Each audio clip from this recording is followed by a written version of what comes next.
പറവൂർ നഗരസഭയിലെ കെടാമംഗലം പപ്പുകുട്ടി മെമ്മോറിയൽ ലൈബ്രറിയുടെ പുതിയ കെട്ടിടത്തിന്റെ ശിലാസ്ഥാപനം കേരള പ്രതിപക്ഷ നേതാവ് വി.ഡി. സതീശൻ നിർവഹിച്ചു.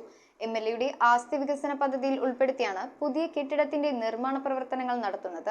പറവൂർ നഗരസഭ വാർഡ് 25-ലെ കെടാമംഗലം പപ്പുകുട്ടി മെമ്മോറിയൽ ലൈബ്രറിയുടെ പുതിയ കെട്ടിടത്തിന്റെ ശിലാസ്ഥാപന ചടങ്ങിൽ പറവൂർ നഗരസഭാ ചെയർപേഴ്സൺ ബീന ശശിധരൻ അധ്യക്ഷത വഹിച്ചു. 2023-24 വർഷത്തെ എം.എൽ.എയുടെ ആസ്തി വികസന പദ്ധതിയിൽ ഉൾപ്പെടുത്തി നിർമ്മിക്കുന്ന കെട്ടിടത്തിന്റെ ശിലാസ്ഥാപനം പ്രതിപക്ഷ നേതാവ് വി.ഡി. സതീശൻ നിർവഹിച്ചു.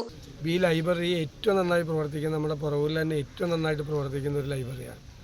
വളരെ പൂർണ്ണമായ മനസ്സർപ്പിച്ചുകൊണ്ട് സാംസ്കാരിക പ്രവർത്തനം നടത്തുന്ന ധാരാളം ആളുകൾ അത് നേതൃത്വം കൊടുക്കുകയും ഭംഗിയായി മുന്നോട്ട് കൊണ്ടുപോവുകയും ചെയ്യുന്ന ലൈബ്രറിയാണ്.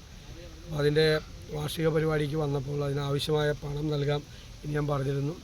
ആ പണം അനുവദിച്ച് ഇന്ന് അതിൻ്റെ ശിലാസ്ഥാപന കർമ്മം നിർവഹിച്ചിരിക്കുകയാണ്. ചടങ്ങിൽ Ezhikkara Gramapanchayat president M S. Ratheesh, ward councillor Jaya Devanandan, Ezhikkara Gramapanchayat member P K. Soman, state library council president K V. Kunhikrishnan, doctor Manu P. Viswam, K S. Binoy എന്നിവർ സന്നിഹിതരായിരുന്നു. News bureau, Paravur.